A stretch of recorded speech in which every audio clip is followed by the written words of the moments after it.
tight and it's strong, and then sometimes it just breaks apart a little bit, and we just have to figure out where we are, but we know what we want. So that everybody, doing my duties as a husband, sort of putting up with things that frustrate me so deeply that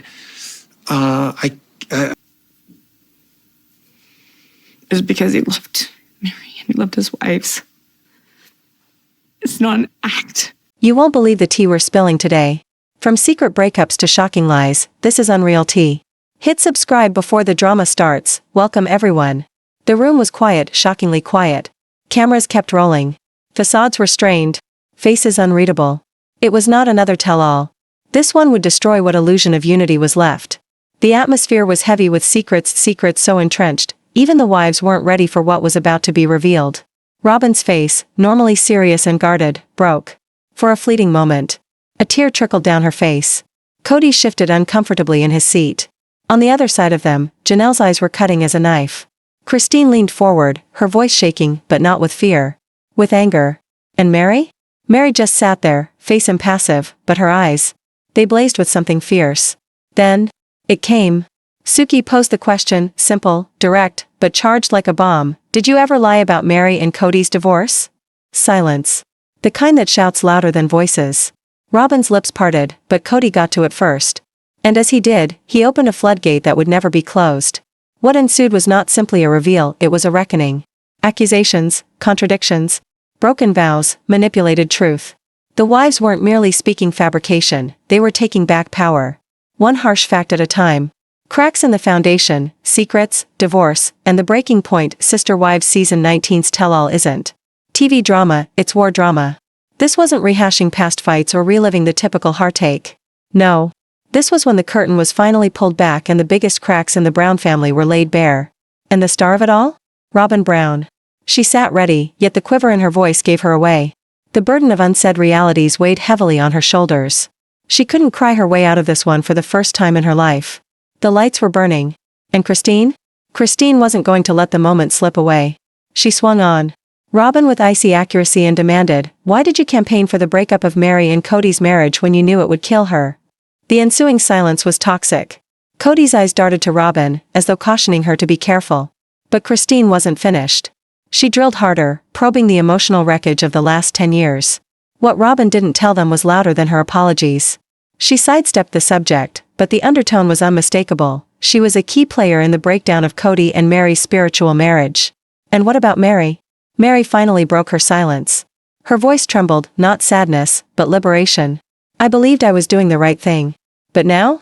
I realize I was manipulated." The admission breathed air out of the room.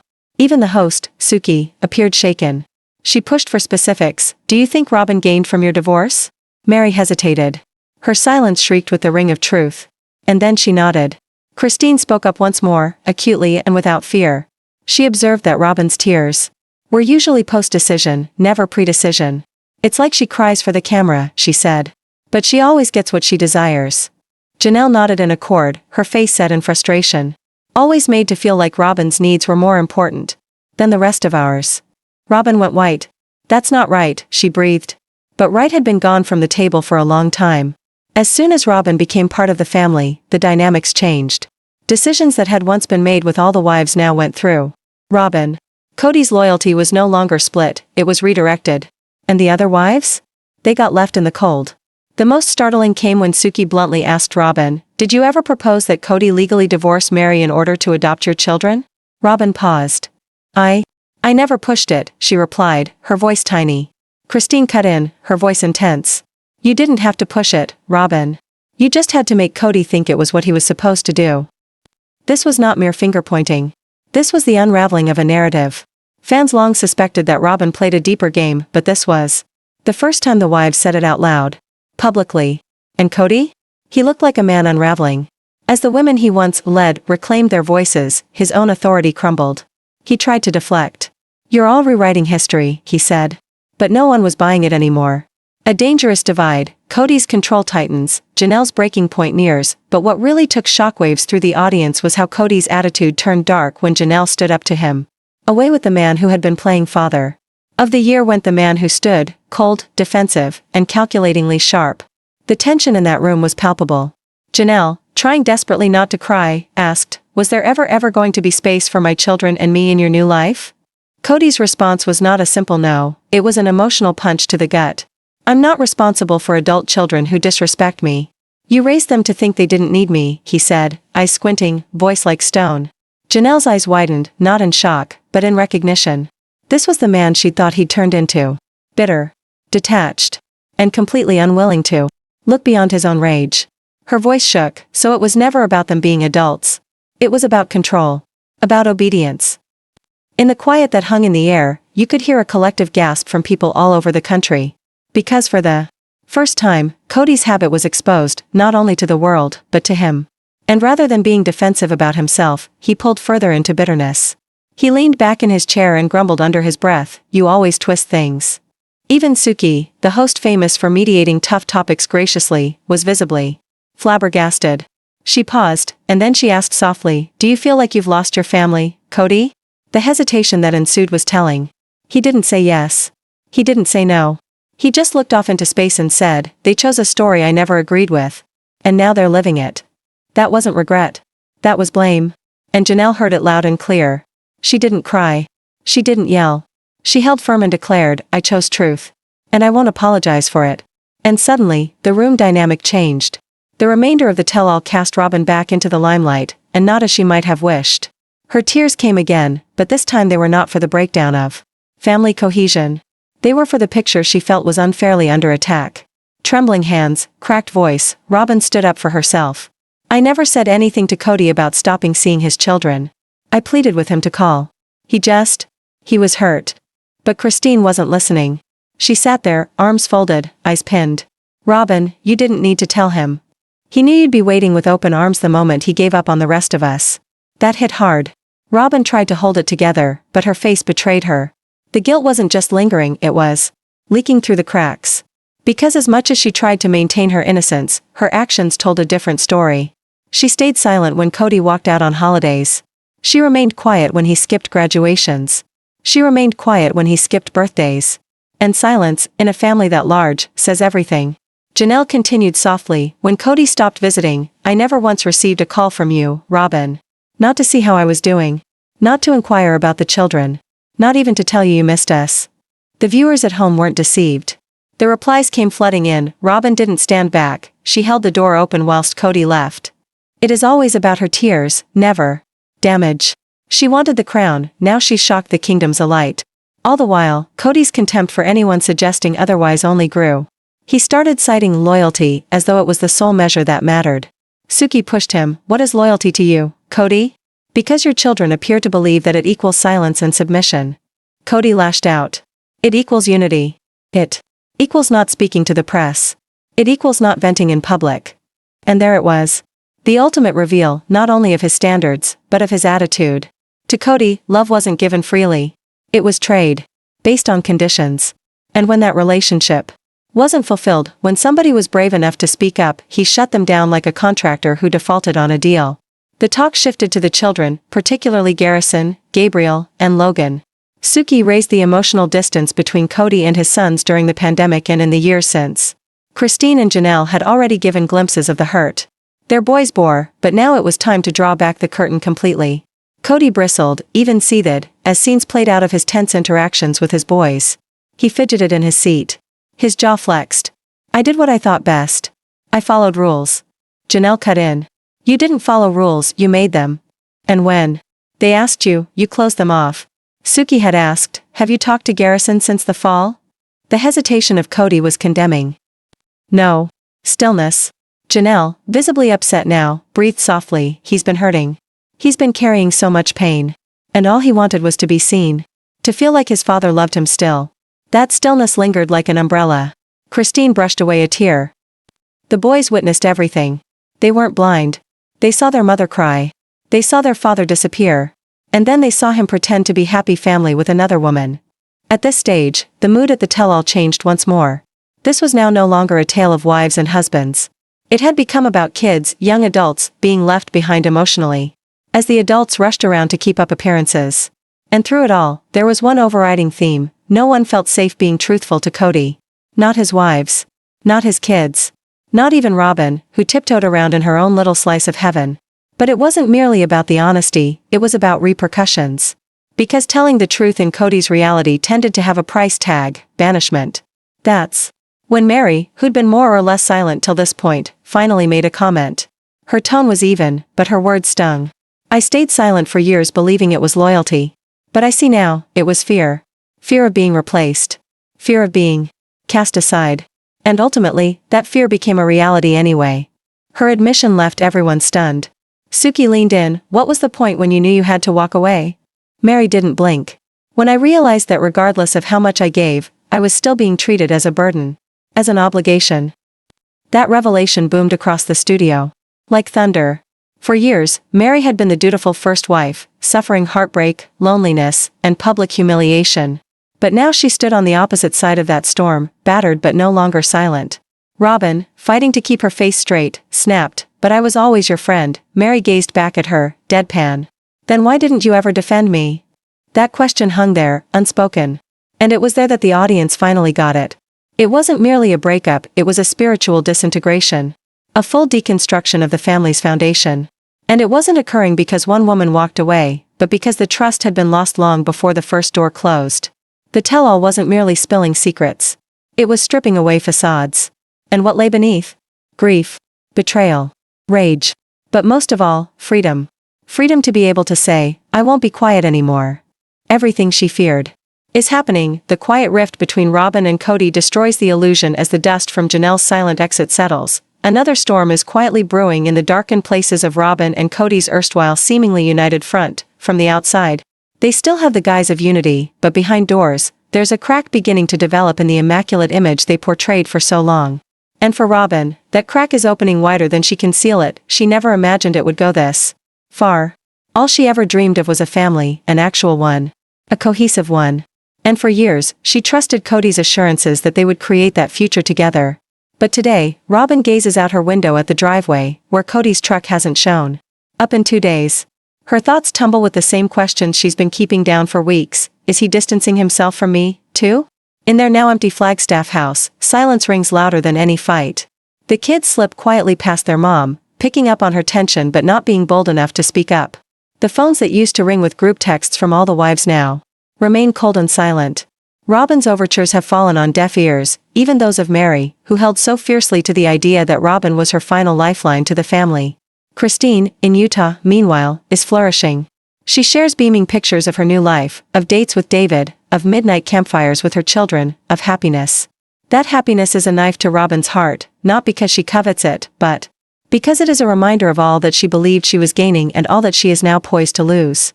Robyn has always dreaded being the fall guy, the one they all blame, and now it's occurring. Online communities are ablaze with indignation. Fans analyze every last word that comes out of her mouth, every last tear she cries, saying it's all performative, manipulative, fake. And when she does cry, they ridicule her. When she keeps quiet, they think she's concealing something. There is no winning anymore. Not from the fans. Not from the other wives. Not even, apparently, with Kody. A bifurcated bedroom discussion. That altered everything one evening. After Kody finally comes home, Robyn hesitantly inquires, "Where were you?" His answer is chilly, practiced, out. Thinking. She knows, however, that the truth runs much deeper and darker. They sit on opposite sides of the bed like strangers. Robyn has the courage to whisper, "I thought we were meant to be a team." And Kody's silence is deafening. The man who fought for her at any cost now sits with his jaw locked, staring at the ground. "You told me you wanted this life. This madness," he growls at last, his words cutting. Robyn steps back. "I didn't want them to go. I didn't want this." But Kody stops her. "You wanted me to impose loyalty. Now I'm the bad guy. And you're no better in their eyes." His words leave a hollow ache in Robyn's chest. For the first time, she realizes that she is now living the life Meri, Christine, and Janelle once did, full of confusion, desperation, and emotional exile. The difference is, she thought she was safe from that. She thought Kody would protect her from it. But his gaze no longer holds warmth. Robyn's breaking point, a call that nobody answered in a final attempt to save something. Robyn makes a call to Meri. She texts a lengthy, emotional message, giving it everything she has. She apologizes for past mistakes. She requests a dialogue. She even goes so far as to say, "Perhaps we were both used." But the message remains on read. The rejection cuts deep. Meri, who had held on so tightly to being Robyn's friend, has finally released. And that is what puts Robyn in a tailspin. Because if even Meri is finished, then who's next? Just Kody? And if Kody is too, then what is left of this life she gave up everything for? Robyn paces in her room, breathing rapidly, her hands trembling. Because her daughter Aurora enters, looking concerned. Mom, are you alright? Robyn forces a smile, sniffling away a tear. Just tired, sweetie. But it's greater than that. It's sorrow. It's terror. It's the sense of a woman seeing the walls come down on a life that's been constructed on shattered vows. The cameras caught what Robyn tried to hide in recently surfaced behind-the-scenes action from the tell-all set. A jaw-dropping moment was captured mere seconds before cameras started rolling. Robyn is standing in a corner, whispering to Kody. Her face goes white, her hands flutter anxiously. Kody seems rigid, looking around as though he is attempting to flee the moment. A crew person walks by, and Robyn cuts off speaking, in mid-sentence. The moment is fleeting, but revealing. Lip readers on the web say she was saying, "You said you'd stand up for me. You can't just leave me dangling." And Kody's jaw action supposedly responds, "You made this more difficult." The clip is now viral. Fans are analyzing every second. Some claim it confirms Robyn manipulated the family all along. Others say it depicts a woman holding on to a man who is already halfway out the door. Either way, the reality cannot be denied. The pretense is breaking. Christine speaks out, and it's heartbreaking. Just when Robyn believes things can't get any worse, Christine Brown makes an unanswered comment on her own podcast episode. "I used to think Robyn was just Kody's favorite. Now I wonder if she was the architect of it all," Christine says plainly. She goes on to describe how emotional manipulation can be subtle, a teardrop here, a silence there, a well-timed compliment followed by guilt. And while she never names Robyn outright again, the implication hangs heavy in the air. Robyn's reaction is caught by producers. She sees the clip on an iPad and cries. "They don't know me," she weeps. "They've decided who I am, and I can't change their minds." But even her crew averts their eyes, embarrassed. The sympathy that once came easily for Robyn has dried up. Kody's jaw-dropping solo interview. "Perhaps I was wrong about her," in the biggest shock twist yet. Kody sits down for a lone sit-down interview following the tell-all, something that he has had a 3-year refusal to do. Interviewers inquire about Robyn, and he takes a long time to respond. Too long. Eventually, he says, "I believed in her heart. I believed she wanted the family to work. But now, I just don't know. Perhaps I was blind to things that I did not want to see." The interviewer pushes, "Are you saying you're second-guessing Robyn's part in the breakdown?" Kody doesn't refute it. He shrugs and responds, "There's a lot I'm still unpacking." That moment sets the fans into a tailspin. Did Kody just confess he believes Robyn had a hand in the breakdown? Is the golden marriage finally dying? Online backlash hits fever pitch, social media goes wild. The hashtag Robyn exposed hashtag is trending for days. Former fans make hour-long breakdowns of her facial expressions, tone of voice, and emotional changes throughout the past 5 seasons. Some videos hit over 2 million views in 48 hours. People aren't only angry, they feel betrayed. Many of them thought Robyn when she tearfully claimed a united family. But now, they wonder if those tears were always planned. Or worse, used as a weapon. Robyn's name becomes internet shorthand for manipulation. And whatever she does from here on, the narrative appears to be set. Robyn's confession, and the one person who still won't forgive her in a shocking effort to turn public opinion. Robyn shares her own video diary. In it, she sits without makeup, her voice shaking.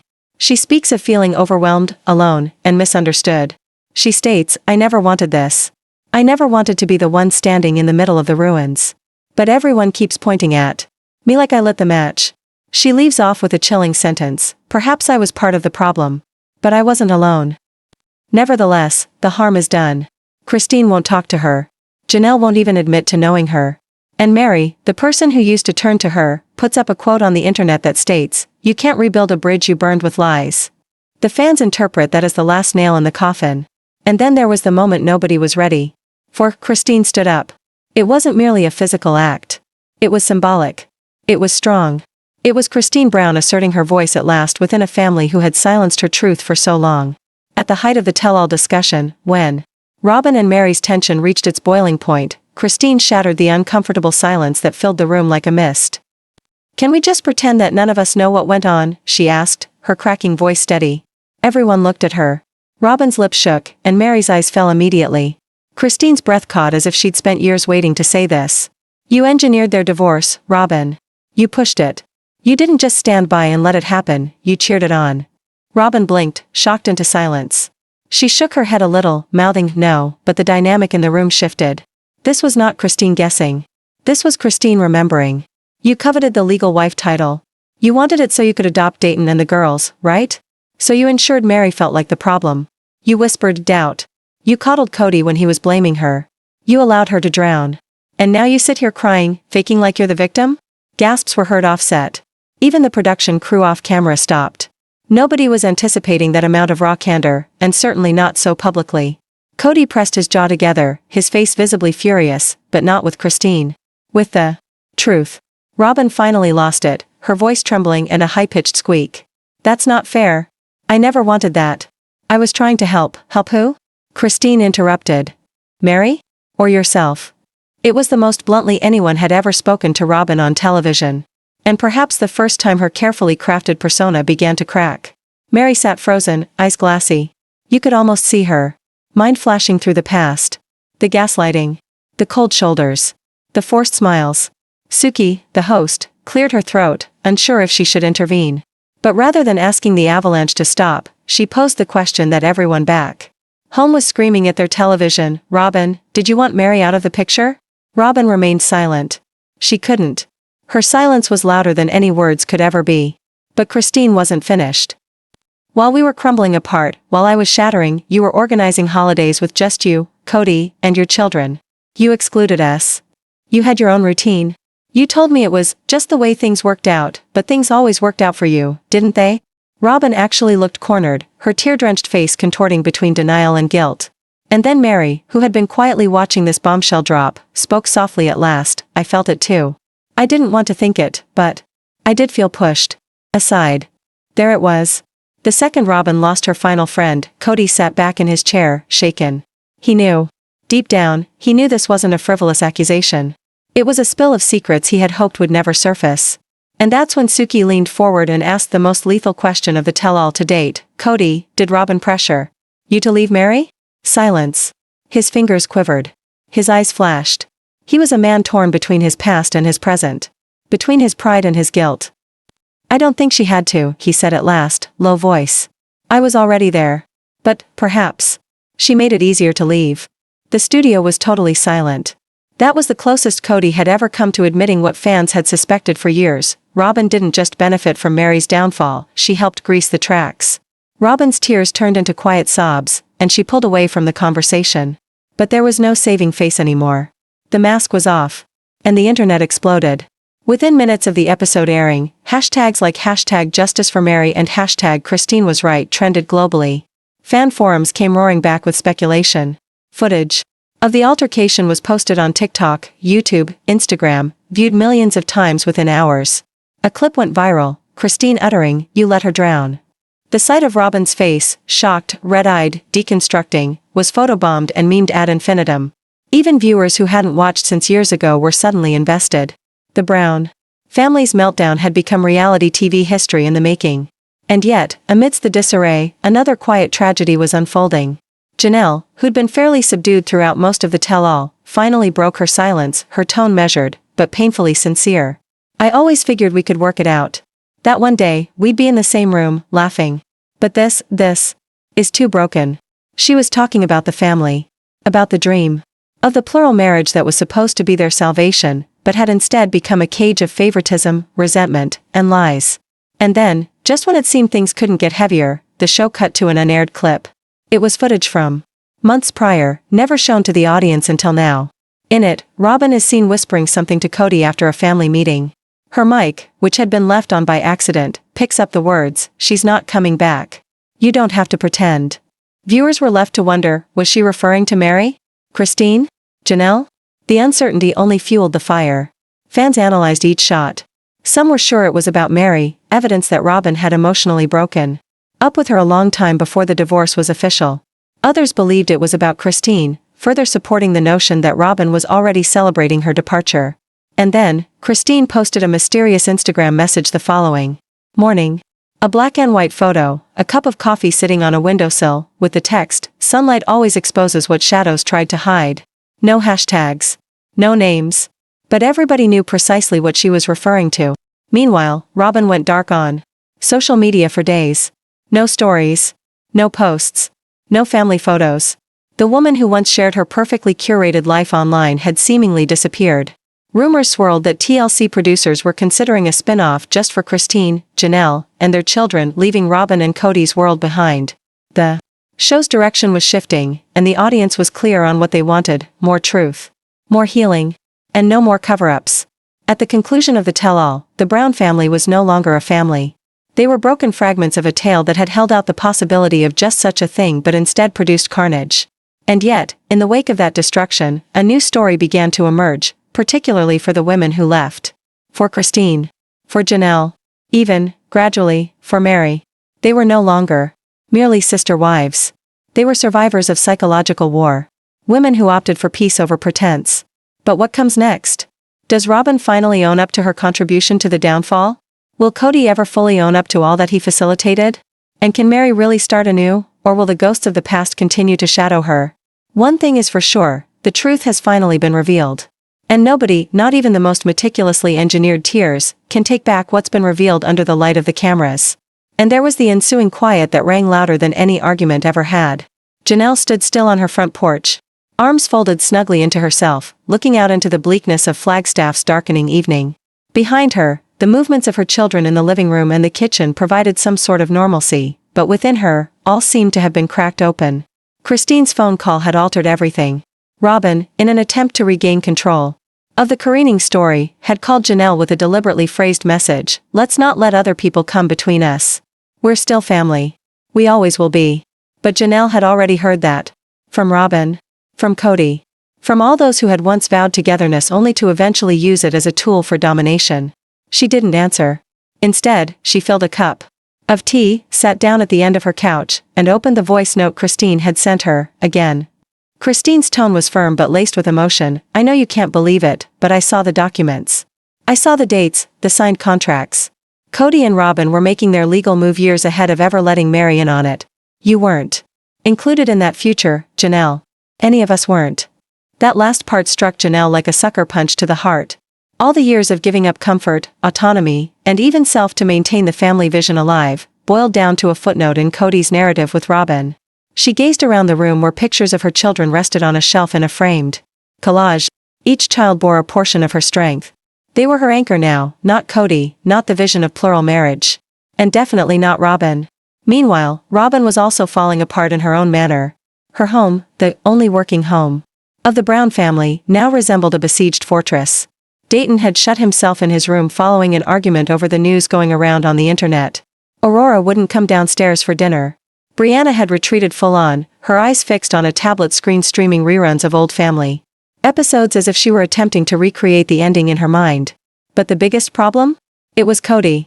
He had become restless, irritable, volcanic one moment, mute the next. The house seemed to hang in a state of perpetual readiness for explosion. One misplaced glance, one misplayed word, and boom, another fight, another door slammed shut. Robyn reached out to him emotionally, speaking in gentle tones such as, "We can still mend this. You and I, we just have to weather the storm." But Kody wasn't hearing her. His gaze no longer locked with hers. His mind was 1,000 miles away. Because for the first time since the family had broken apart, Kody was finally experiencing the solitude he'd previously believed he'd left behind with the concentration of power. He had the marriage under law. He had the home. But what he lacked was peace. At Christine's home, a party was going on. David Woolley had suggested a small wedding, nothing fancy, just a simple reaffirmation of their union, with children and those who were true. Christine's daughters cried. Her mother, who had always fretted if Christine would ever regain her joy, hugged her more tightly than ever. And for Christine, this was not simply about moving on. It was about reclaiming what had been taken from her, her voice, her independence, her self-worth. The show's producers had picked up on the change, too. Cameras were no longer concentrating on the majesty of a plural family but on the naked humanness of the women being left behind. For the first time, people were witnessing the aftermath, not merely the fantasy.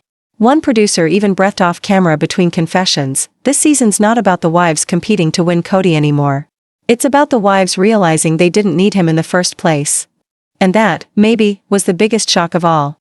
Because Kody, once the hub of 5 women's lives, was now the one circling in isolation. Meri had slipped quietly to Utah, occupied with her B&B and creating a podcast all about recovering from spiritual betrayal.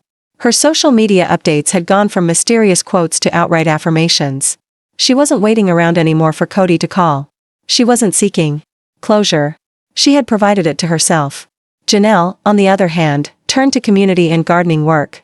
She had started sharing her tale with women in similar circumstances, empowering others to leave behind abusive spiritual frameworks.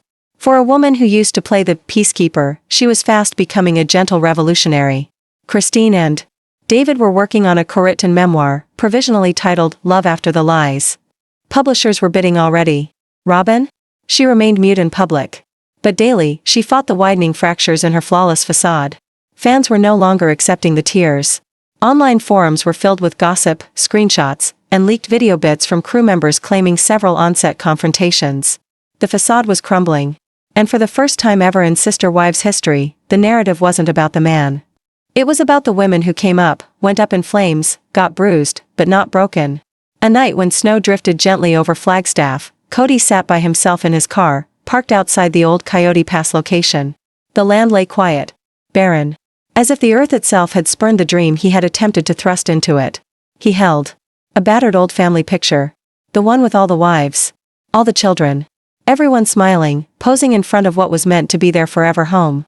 Tears pricked at the corners of his eyes, but he didn't allow them to fall. Not because he was strong, but because he didn't know if he was entitled to cry anymore.